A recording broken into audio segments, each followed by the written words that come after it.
이 감사,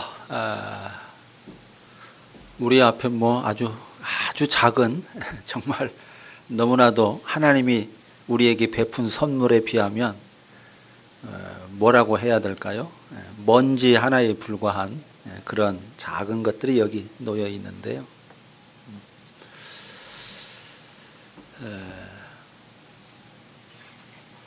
참 우리가 생각하면 생각할수록 우리가 먹고 살고 있다는 이게 너무나도 놀랍고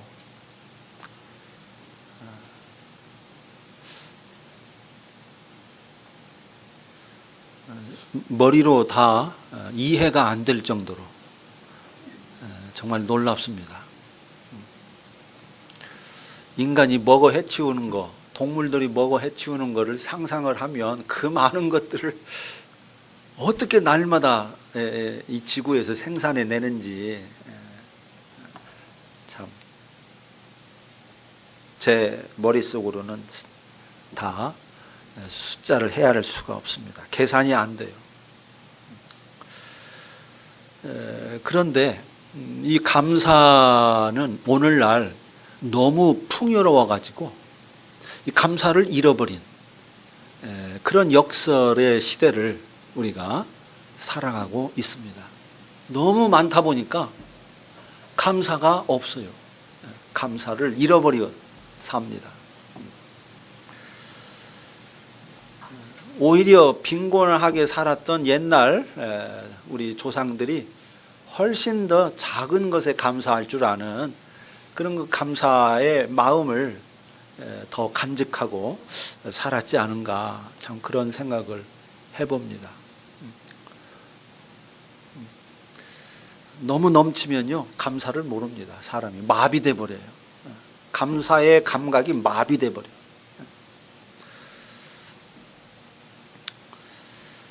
그래서 그런 면에서 오늘 다시금 우리가 이 감사를 생각하는 것 굉장히 소중하다, 그런 생각이 듭니다. 여러분, 그 세상에서 가장 잘 흔들리는 걸 우리가 흔히 뭐라고 그럽니까? 갈대라고 그러죠. 갈대. 그런데 세상에서 가장 잘 흔들리는 것은 갈대가 아닙니다. 갈대가 아니에요. 뭐예요? 사람의 마음입니다. 여자의 마음이라고 하는 것은 굉장히 남자 중심적 사고방식이죠. 아주 불량한 사고방식입니다. 사람의 마음, 요즘에 보면 여자보다 남자의 마음이 더 흔들려요. 그러니까 이 사람의 마음이 가장 아주 잘 흔들립니다. 그래서 이 맹자가 40세에 나는 부동심을 얻었다. 부동심, 흔들리지 않는 마음, 이걸 가졌다. 이렇게 이야기를 하고, 대장부에게 가장 중요한 요소 중에 하나를 뭘로 강조했느냐면 부동심을 강조했어요. 이 부동심이 있을 때 대장부다. 대장부. 이 대장부, 맹자는 대장부를 이상적인 인간형으로 묘사하고 있습니다. 이제 공자는 군자를 이상적인 인간형으로 이제 제시하죠. 그에 비해서 맹자는 대장부를 이상적인 인간의 그 모델로 제시하는데, 이 대장부에게 빠지지 않는 게 뭐냐? 빠질 수 없는 것이 바로 부동심, 흔들리지 않는 마음.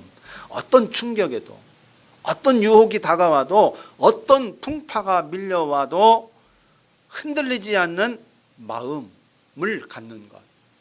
이것이 대장부다. 대장부의 마음이다. 이렇게 이야기했습니다. 맹자가 이 부동심을 강조한 것은 역설적으로 사람의 마음이 너무 쉽게, 너무 잘 순간순간 흔들리기를 잘하기 때문에 역설적으로 부동심을 강조한 거다. 이렇게 볼 수가 있습니다. 사실 그렇습니다. 인간의 마음은 하루에도 수십 번씩 바뀝니다. 아주 미세한 것 하나에도 마음이 요동을 칩니다.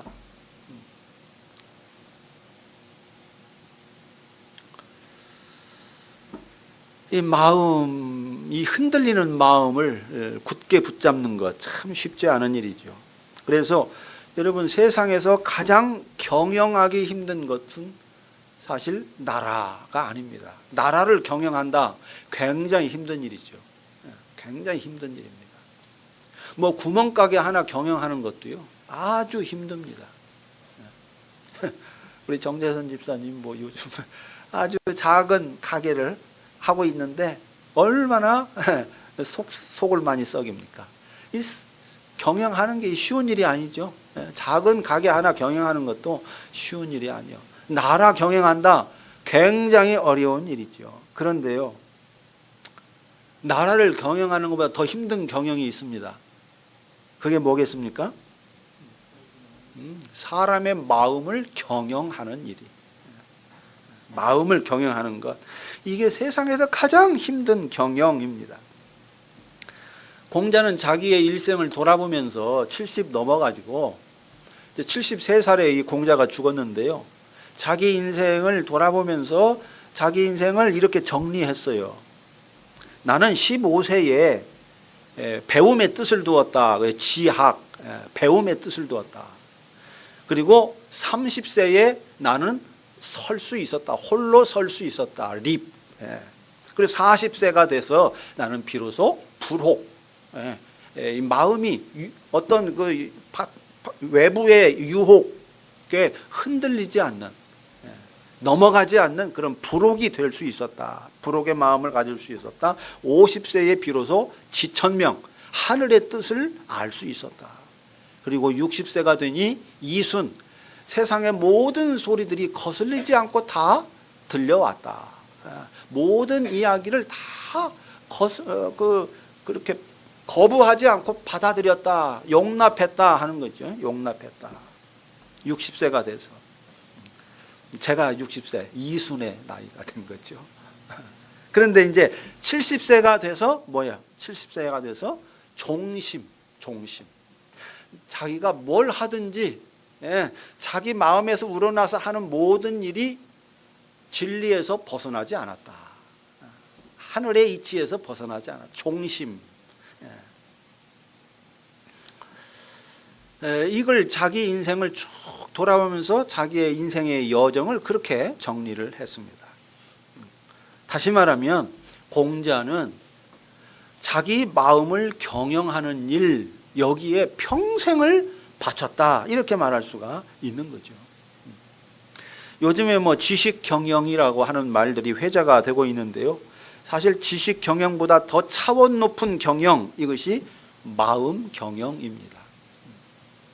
내 마음을 경영하는 것, 내 마음을 경영하는 것, 다스리는 것, 이게 너무너무 어려운 일이에요. 그러니까 이게 참으로 힘든 경영입니다. 내 마음을 다스리는 것.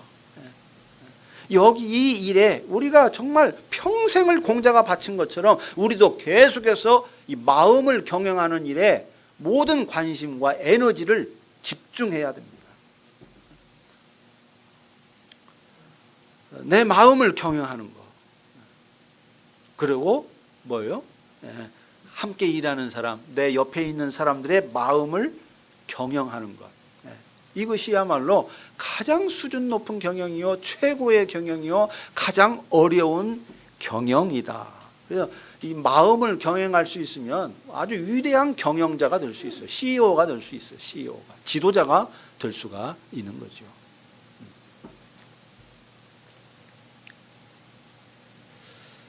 그렇다면은 여러분, 이 마음 중에 가장 큰 마음, 가장 넓은 마음이 뭘까요? 가장 큰 마음, 가장 넓은 마음, 이거 어떤 마음일까요? 맹자가 말한 부동심일까요? 부동심. 부동심은요, 가장 강한 마음이라고 할 수는 있습니다. 어떤 외부의 충격에도 흔들리지 않으니까 아주 강한 마음이라고 볼 수는 있죠. 그러나 큰 마음이라고 하기는 어렵습니다. 가장 큰 마음, 가장 광대하고 넓은 마음은 여러분, 감사하는 마음입니다. 감사하는 마음.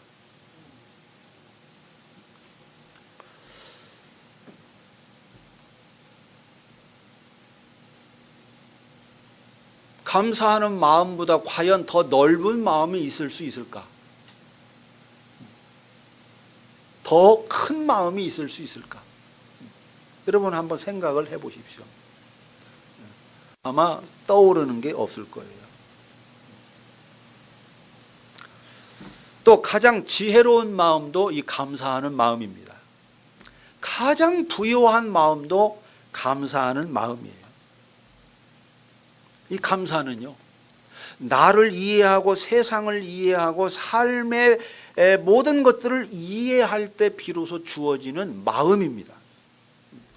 다시 말하면 근원 진실, 온 세상의 근원 진실, 이 근원 진실에 눈을 뜰 때 비로소 주어지는 마음, 이게 감사하는 마음이에요. 이 감사는, 성경은 감사하라고 굉장히 말을 하는데요, 여러분, 감사는 억지로 할 수가 없습니다. 사랑도 억지로 할 수가 없어요. 사랑 억지로 사랑해라 사랑해라 사랑해라, 여러분 그런다고 해서 사랑할 수 있나요? 불가능해요. 억지로 사랑할 수 없어요. 감사도 마찬가지예요. 감사해라 감사해라 감사해라, 그런다고 감사가 되는 게 아닙니다. 억지로 감사할 수 없어요. 그런데 이 근원 진실을 알게 되면은 그냥 감사가 자기도 모르게 터져 나옵니다. 창조주 하나님을 알고 구원의 주 예수 그리스도를 알고 세상을 알고 나를 알면은 자기도 모르게 터져 나오는 것, 이것이 감사예요. 그 절로 나옵니다. 절로 나와요. 제가 하나님 만나고 나서 그 감사가 절로, 기쁨이 절로, 이 절로 나오는 거죠. 성경에 이 감사라는 단어가 여러분 몇 번이나 나올 것 같습니까? 감사라는 단어.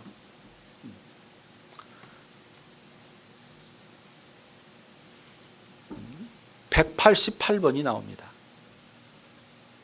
188번. 근데 무엇에 대해 감사라고 하는가, 그거를 좀 살펴보면, 첫째로 이 하나님께 제사를 드릴 때 이 제물, 감사의 제물을 드리라 하는 것과 관련해서 15번 이 감사라는 말이 나옵니다. 레위기에 보면 감사함으로 드리려면 기름 섞은 무교병과 기름 바른 무교 전병과 고운 가루에 기름 섞어 구운 과자를 그 감사 제물과 함께 드려라. 감사 제물과 이 제물과 관련된 감사, 이게 15번 나와요. 그러니까 188번의 감사 중에 15번, 그러니까 약 7.9%입니다. 그 다음에 두 번째로 사람에게 감사하라. 사람과 관련해서 이게 총 4번이 나옵니다. 잠언에 보면 부모에게 감사하라, 이 말이 한 번 나오고요. 사도행전에 보면 바울이 벨릭스 각하에게 감사한다는 인사를 하고 있습니다. 네, 거기서 감사 한 번. 그 다음에 로마서에 보면은 그리스도인이 사역자에게 감사하라 하는 말이 로마서 16장에 나옵니다. 그 다음에 예수님이 제 아들에게 말씀하신 것 중에 명한 대로 했다고 해서 주인이 종에게 어찌 감사하겠느냐 하는 말씀을 하는 가운데 한 번 나와요. 그러니까 이 사람에게 감사하는 것과 관련해서 총 4번 나옵니다. 188번 중에 4번, 2.1%예요. 그 다음에 이 수월이 주께 감사하지 못하다. 이 수월은 땅 밑에 저 지하 세계를 이제 의미하는 건데요. 어둠의 세계. 이 수월이 주께 감사하지 못한다 하는 말이 성경에 2번 나옵니다. 시편과 이사야서에. 그러니까 188회 중에 1%. 범사에 감사하라, 이게 한 번 나옵니다. 0.5%. 여호와께 감사하라, 이 말은 몇 번 나올까요? 여호와께 감사하라. 굉장히 많이 나오죠? 167회가 나옵니다. 그러니까 총 전체 중에서 88.8%. 그러니까 우리가 오늘 읽은 성경 중에서도 여호와께 감사하라는 말이 나오는데요. 사무엘 하에서도 이러므로 여호와여 내가 모든 민족 중에서 주께 감사하며 주의 이름을 찬양하리이다. 오늘 우리가 읽은 시편 136편에서도 하늘의 하나님께 감사하라. 그 인자하심이 영원하미로다. 이렇게 노래하고 있습니다. 그런데 앞에 그 재물과 관련해서 15번 감사가 나온다 그랬죠. 근데 이 감사 제물을 드리는 것도 하나님께 드리는 거거든요. 그러니까 167회에다가 15회를 합하면 총 182회가 됩니다. 그러니까 하나님께 감사하라는 것이 182회, 188번 중에서 그러니까 96.8%. 나머지가 3.2%밖에 안 됩니다. 그러니까 여호와께 감사하라. 이게 다 거의 대부분이에요. 여호와께 감사. 조금 더 동사형으로 감사하라. 이런 그 구절은 성경에 36회가 나오는데 36회 중에 35번이 하나님께 감사하라. 여호와께 감사하라. 이 내용입니다. 그리고 나머지 딱 한 구절이 뭡니까? 범사에 감사하라. 이게 딱 하나예요. 감사하라와 관련해서. 범사에 감사하라. 나머지는 전부 여호와 하나님께 감사하라. 이거예요. 그러니까 하나님께 감사하라가 97.2%, 범사에 감사하라가 2.8%. 그러니까 감사의 경우도 그렇고 감사하라도 그렇고 그 단어의 분포도를 보면 거의 97, 8%가 하나님을 향한 감사라는 것을 알 수가 있습니다. 자, 그렇다면 하나님은 왜 이렇게 하나님 그분에게 하나님 자기 자신에게 감사하라고 이렇게 열심히 강조하는 걸까요? 하나님이 참 감사 인사 받는 걸 좋아해서일까요? 감사합니다. 하나님 감사합니다. 감사합니다. 인사 받으면 너무 기분이 좋으니까. 아니면 야, 내가 너희를 위해서 한 일이 어마어마하거든. 어마어마해. 너희들 다 알 수가 없어. 헤아릴 수가 없어. 엄청나게 많은 걸 내가 너희들을 위해서 행했거든. 그러니까 나에게 머리를 조아리며 살아라. 여러분, 그런 걸까요? 홀로 모든 영광을 받고 싶어서일까요? 그렇지 않지요. 하나님은 뭘 받고 싶어서 그러는 거 아닙니다. 그러면 왜 이렇게 하나님에게 감사하라고 집중적으로 말할까요?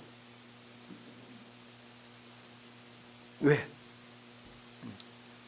그것은요, 하나님께 감사하는 것이 모든 감사의 출발이기 때문입니다.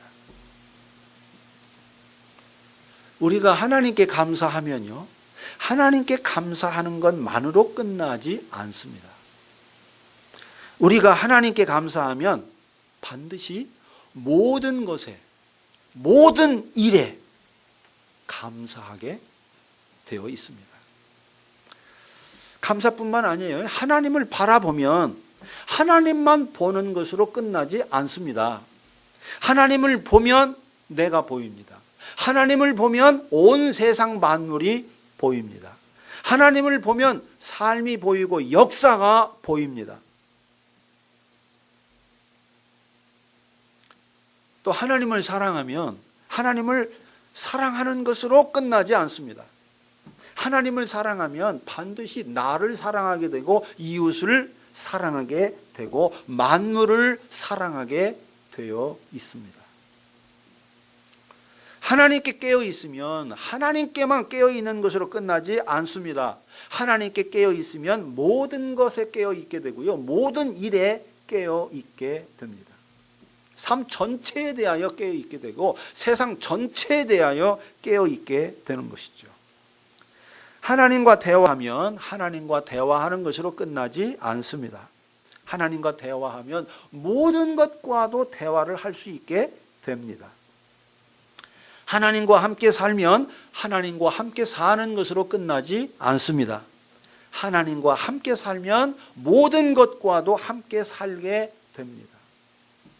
하나님께 민감하면 하나님께 민감한 것으로 끝나지 않습니다. 하나님께 민감하면 옆에 있는 사람에게도 민감하게 되고 모든 것에도 민감하게 됩니다.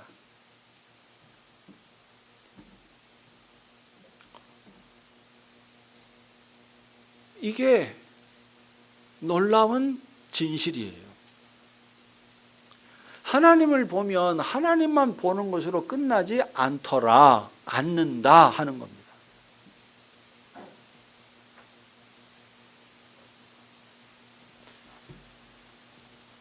하나님을 봄으로써 저는 비로소 저를 볼 수 있게 됐습니다.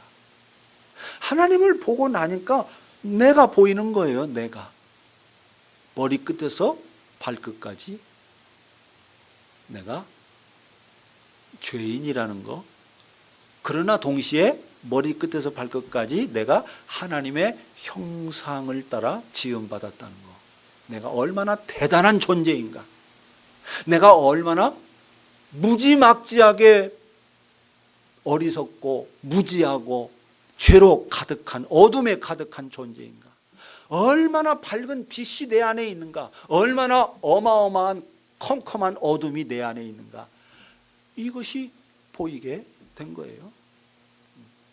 온 세상이, 모든 이런 대상이 보이기 시작했습니다. 산이 산으로 보이기 시작했고 물이 물로 보이기 시작한 겁니다.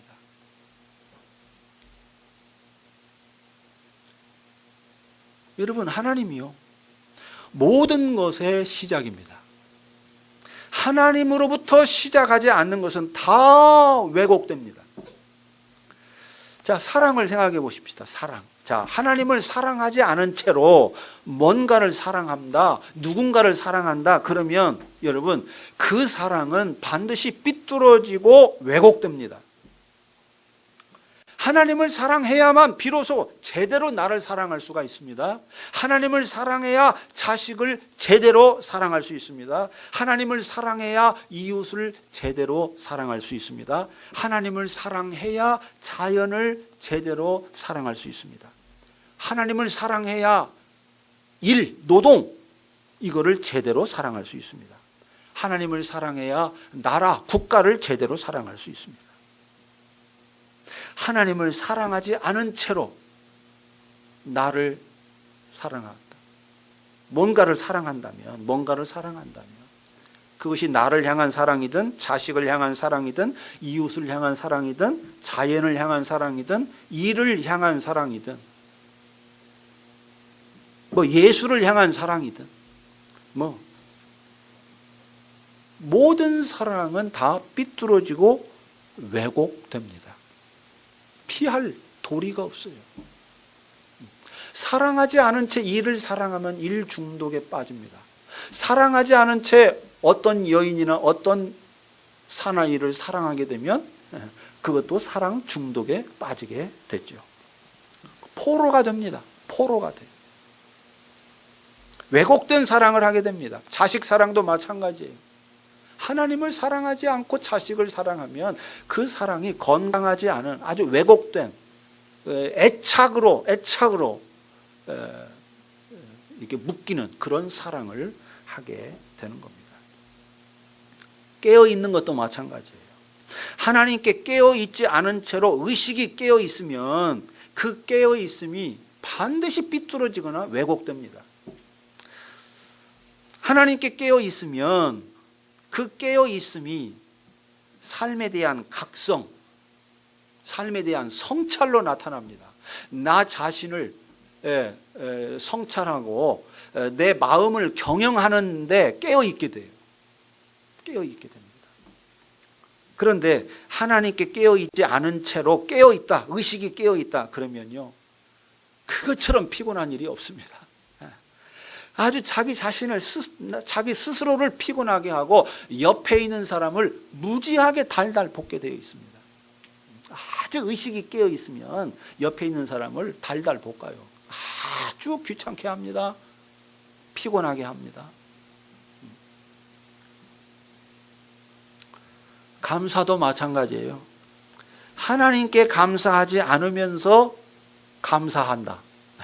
하나님께는 감사하는 마음이 없어. 그리고 다른 감사, 그거는요 어떻습니까? 다른 형태의 감사, 그 감사는 어떻게 굴절이 될까요? 어떻게 왜곡됩니까? 그 감사가 여러분 정상적인 감사가 될 수 있을까요? 그렇지 않습니다. 자기 만족이 되거나 감사가, 아니면 비굴한 굴종이 됩니다.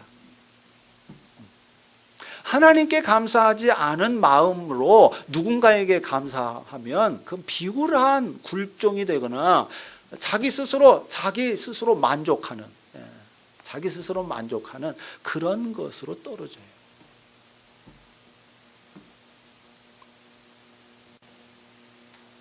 감사가 창조적이지 않아요.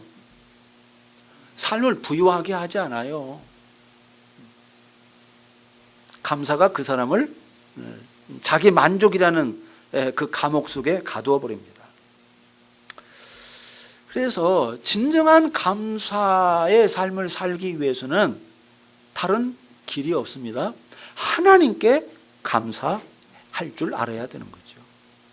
하나님께 감사할 줄 알 때 비로소 범사에 감사할 수 있는 눈이 열리고 능력이 생기고 그 마음이 속에서부터 우러나오니까, 그래서 범사를 감사하는 마음으로 살아갈 수 있게 되니까, 그래서 그걸 위해서 하나님께 감사하라고 하는 거예요. 하나님이 욕심쟁이라서 하나님께 감사하라고 그러는 게 아니라고요.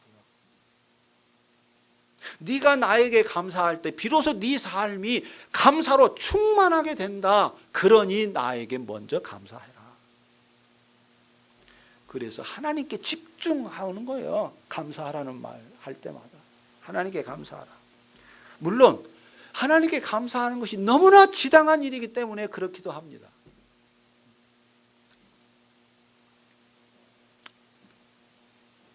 하나님께 감사해야만 참된 감사, 진정한 감사를 할 수 있고, 하나님께 감사해야만 모든 것과 모든 일에 감사할 수 있으니까 하나님께 감사하라고 그러는 거예요.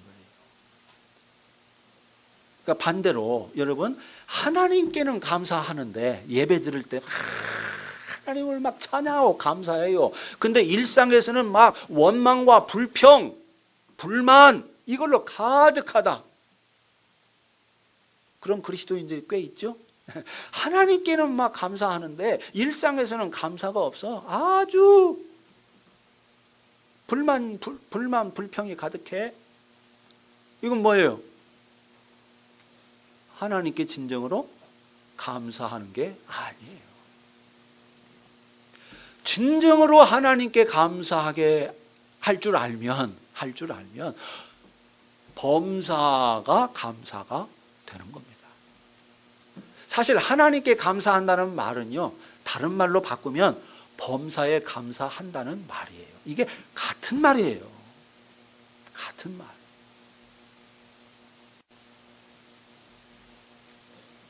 예, 범사에 감사하는 것은요, 하나님께 감사함으로써만 가능합니다. 제가 40이 될 때까지 20살 때부터 예수 믿고 감사하라, 범사에 감사하라, 그 성경을 얼마나 많이 듣고 읽고 그랬습니까? 예? 예, 성경 읽을 때마다 감사하라. 예, 특히 바울이 범사에 감사하라 그 말을 할 때마다, 쉬지 말고 기도하라, 이 구절을 읽을 때마다 항상 걸렸어요. 어떻게 쉬지 않고 기도할 수 있으며 어떻게 모든 일에 감사할 수 있단 말인가? 이건 너무 비현실적인 이야기다 라고 생각했어요. 그 의문이 풀리질 않았어요. 근데 40이 넘어가면서 그 말이 무슨 말인지가 가슴으로 느껴졌어요. 아, 그렇구나. 그 말이 맞다. 쉬지 않고 기도해야 하는 것이 맞고, 범사에, 다시 말하면 모든 일에 감사하는 것이 그게 지당한 것이구나. 높은 목표가 아니더라고요. 나는 20대부터 계속 그건 너무 비현실적이야. 그 현실성이 전혀 없어. 그랬는데 그것이야말로 현실이에요. 진정한 근원 진실을 발견하고 알잖아요. 그러면 그냥 내가 숨 쉬는 것 자체가 감사한 거예요. 내가 지금 이 순간 있다는 것 자체가 감사한 거예요. 그게 너무 지당한 거야, 지당.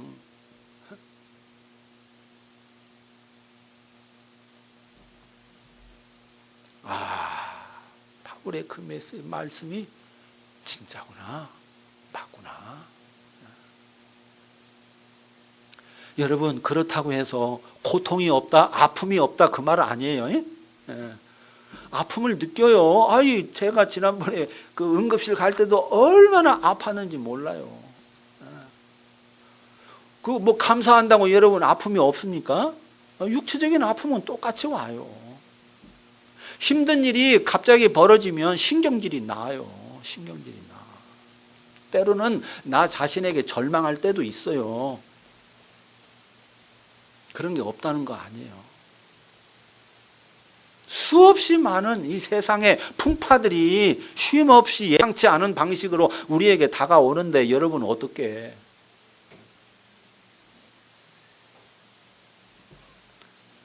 입 해벌레 벌리고 감사 할 수 있어요? 안 되죠. 그러나 어때요? 그럼에도 불구하고 내 마음 저 깊은 곳에는 감사가 있는 거예요. 고통 중에서도 밑에 삶의 저 근간에는, 저 근저에는 감사가 흐르는 것이고, 나에게 절망하는 그 순간에도 여러분 감사가 내 존재의 근저에 흐르는 거예요.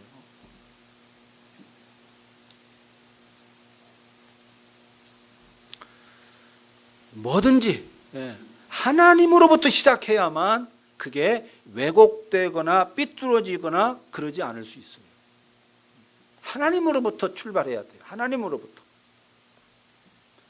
하나님으로부터 인생을 출발해야 그 인생이 왜곡되거나 삐뚤어지거나 그러지 않을 수가 있습니다. 하나님으로부터 시작해야 돼요. 그래야 그 본래의 고유함, 감사 그 본래의 고유함, 사랑 그 본래의 고유함, 그 예민한 탁월한 감각 그 본래의 고유함, 하나님의 형상 그 본래의 고유함, 인간의 이성 그 본래의 고유함, 이런 것들을 잃지 않을 수가 있게 되는 거예요. 하나님으로부터 시작하지 않으면 이성도 삐뚤어지고요, 의지도 삐뚤어 나가고 감정도 삐뚤어 나갑니다. 다 엉뚱한 데로 가는 거예요. 비비 꼬이는 거예요. 비비 꼬여요. 하나님으로부터 시작해야만 이성이 건강한 이성, 제 기능, 본래의 기능을 하는 것이고요, 감정이 본래의 감정. 그래서 뭐예요? 모든 것들을 볼 때마다 막 감사한 거야. 이 감정이요, 그냥 감격과 감사, 놀라움, 황홀함, 이런 것들로 막 다가오는 거지. 오늘 아침에도 그 밥 먹으면서 그 자연 그 다큐멘터리를 봤어요. 아내하고 그걸 보면서 얼마나 놀라운지. 이 짐승들이 말이죠, 기가 막혀요. 기가 막혀. 놀라워요. 경이로워요. 하나님을 딱 만나고 나니까 세상 만물이 새로워지는 거야. 막 걸어 내려오는데요 말이죠. 하나님 만나고 나서 기도원에서 걸어 내려오는데 모든 만물이 나를 막 향해서 박수를 치고 막 병선아 환영한다, 막 쌍수를 들고 나를 환영하는 거야. 이 감각이 살아나는 거죠. 죽었던 감각이. 막 그렇게 기쁨과 감격이 막 샘솟는 거야. 하나님으로 시작하면은 이성이 새로워지고, 정말로 물어야 할 걸 묻게 돼요. 정말로 느껴야 할 것을 느끼게 돼. 마비가 안 돼. 이상하게 비비 꼬이질 않아.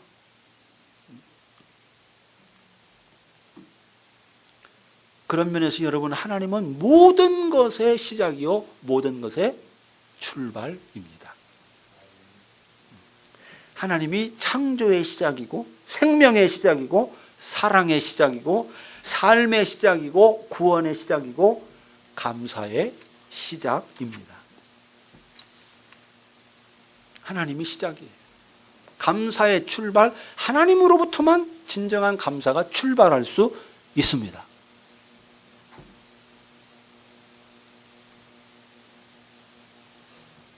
왜 하나님께 감사해야 되는가? 성경은 두 가지로 아주 분명하게 말합니다. 하나님이 창조자시고 하나님이 구원자시니 그 하나님께 감사하라, 이겁니다. 예, 오늘 136편 시편 1절부터 9절까지가 무슨 내용이냐? 하나님이 창조자라는 겁니다. 창조하신 하나님, 우주 만물을 신묘막측하게 창조하신 그 하나님의 솜씨를 찬양하고 감사하라는 거예요. 그 다음에 10절부터가 뭡니까? 구원이에요. 자, 애굽의 장자를 치신 이에게 감사하라. 이스라엘을 그들 중에서 인도하여 내신 이에게 감사하라. 구원이죠. 강한 손과 펴신 팔로 애굽에서 인도하여 내신 이에게 감사하라. 홍해를 가르신 이에게 감사하라. 이스라엘을 그 가운데로 통과하게 하신 이에게 감사하라. 바로와 그의 군대를 홍해에 엎드러뜨리신 이에게 감사하라. 그 백성을 광야를 통과하게 하신 이에게 감사하라. 이게 다 구원에 대한 이야기예요. 이스라엘 백성을 구원하신 하나님께 감사하라는 것입니다. 예. 하나님의 창조를 인하여 감사하라. 우리 이스라엘을 구원하신 이에게 감사하라. 예, 감사의 이유가 두 가지예요. 하나님이 온 세상을 창조하셔서 우리로 하여금 살게 하시고 하나님이 우리를 구원하셔서 구원의 삶을 살게 하시니 하나님께 감사하라는 것입니다. 이 근원 진실을 알 때 비로소 여러분 하나님께 감사하게 되고 범사에 감사하게 되는 거죠. 네. 감사하라 강조해서 되는 게 아니에요. 눈만 뜨면, 제대로만 눈만 뜨면 그냥 솟구쳐 나오는 게 감사해요. 내가 지금 숨 쉬고 먹고 배설하고 말하고 보는 것, 이 모든 것에 대하여 감사하게 되는 거죠. 지금 여기 이 공간과 이 시간 속에서 머물고 있는 이 순간 이걸 감격스럽게 받아들이게 되는 겁니다. 새털같이 많은 하루하루, 그 하루하루가 날마다 새로운 거예요. 아침마다 새로운 거예요. 하루가 얼마나 위대한 하루입니까 여러분. 온 우주를 주고도 그 하루와 바꿀 수가 없어요. 하루. 여러분, 우주를 주고 하루를 바꿀 수 있습니까? 오늘 내가 죽으면, 온 우주를 주면 하루를 내가 얻습니까? 못 얻어요. 어마어마하게 값진 하루를 우리가 살아가고 있는 겁니다. 근데 새털같이 많으니까 감사를 몰라. 너무 풍요로우면 감사를 모르는 거예요. 공기에 대해서 감사 몰라. 하루에 대해서 감사를 몰라. 근데 하나님을 향해서 눈을 뜨게 되면 그 모든 것에 대한 감각이 살아나요. 하루의 위대함을 알게 돼요. 우주보다 더 위대한 것이 하루라는 걸 알게 돼요. 하루를 감사하게 돼요. 하루를 선물로 받게 돼요. 하루하루가 기가 막힌 거야. 기가 막혀. 허투루 살 수가 없어. 허투루 살 수가 없어. 그래, 이런 사람은요, 어떤 상황을 만나더라도 절망하지 않습니다. 원망하지 않습니다. 하루가 위대한 선물임을 알기 때문에 하루하루의 삶을 습관적으로 살지 않습니다. 모든 것이 사랑의 선물임을 알기 때문에 삶을 상투적으로 대하지 않습니다. 냉소적으로 대하지 않습니다. 물론 이 세상의 어둠에 대해서 탄식하죠. 한국 교회의 어둠에 대해서 탄식합니다. 너무너무 마음이 아픕니다. 그러나 어때요? 하루하루가 너무 감사한 거예요. 내가 살아간다는 거, 이 우주가 여전히 존재하고 있다는 거, 태양이 비추고 있다는 거, 감사한 거예요. 감사한 마음으로 하루를 살고 따뜻한 가슴으로 세상 만물을 맞이하면서 그렇게 순간순간을 살아가는 것입니다. 여러분, 이것이 삶이에요. 이것이 구원입니다. 이게 구원이에요. 구원은 저 멀리 어디 있는 게 아니에요. 지금 내 눈앞에, 지금 여기 나에게 주어진 이 하루, 이걸 하나님의 선물로 알고 기쁨과 감사함으로 허투루 살지 않고 상투적으로 살지 않고 그 하루하루를 새롭게 맞이하면서 살아가는 것, 이거 자체, 이게 구원이에요.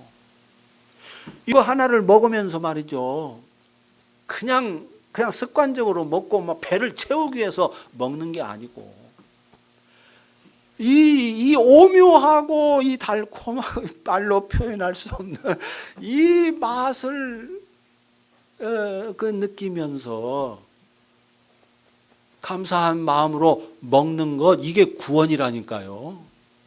이게 구원이에요. 에?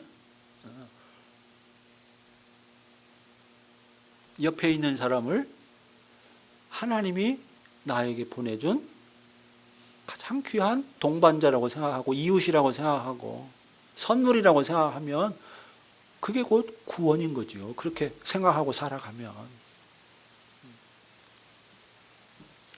자꾸 구원을 저 멀리 있는 어떤 것으로 생각하는데 그렇지 않아요.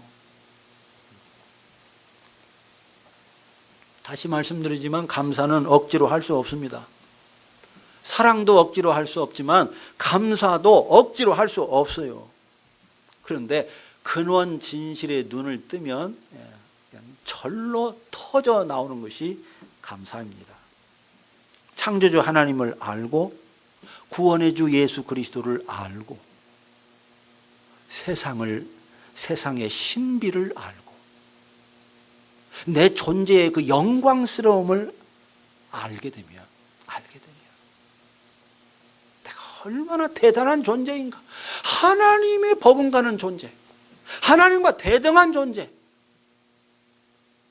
하나님과 같은 존재, 내가 그런 존재라는 사실에 눈을 뜨게 되면 그냥 감사하게 되는 거예요. 이 추수감사는요, 이건 뭐 감사의 한 부분인 거죠.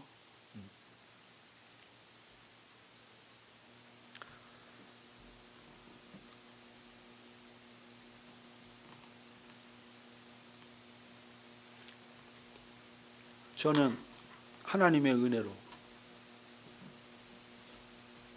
범사에 감사하는 그 자리에 저는 섰어요. 범사에 감사하는. 물론 힘든 순간들이 있단 말이에요. 화나는 순간이 있어요. 어이 목사님, 감사하다더니 왜 화를 내 오늘? 그렇게 생각하면 안 돼요. 인간은요, 수천 가지 마음이 이 속에 있어요. 그런데 수없이 많은 마음이 내 안에서 요동을 하지만은 어느 순간도 감사하는 마음이 끊어져 본 적은 없다 그 말이에요. 제 안에. 아시겠습니까? 어느 한순간도 감사의 마음이 단절되는 순간은 없어요. 어떤 경우에도.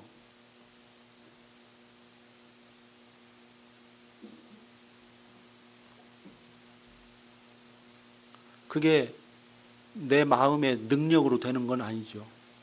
하나님을 아니까, 근원 진실의 눈을 뜨니까 그냥 그렇게 되는 거예요. 이 마음이 가장 큰 마음이에요. 감사하는 마음이. 이게 가장 넓은 마음이에요. 이게 가장 지혜로운 마음이에요. 이 지혜의 극치에 눈을 떠야만 이 감사가 생겨요. 최고의 지혜가 감사입니다. 최고의 지혜에서 나오는 것, 이게 감사예요. 가장 지혜로운 마음이에요. 그리고 감사하는 자라야 뭐예요? 맹자가 말한 그 부동심으로 살 수가 있습니다. 감사하는 자는 부동심으로 살 수가 있어요. 마음의 근원이 흔들리지 않아. 대장부로 살 수 있는 거죠. 여러분, 우리가 예수 믿는 거, 뭐 다른 여러 가지 형태로 나타날 수 있습니다. 그러나 가장 근원적인 현상은요, 저는 감사라고 생각해요. 감사. 구원받은 자에게 나타나는 가장 커다란 특징, 감사. 감사.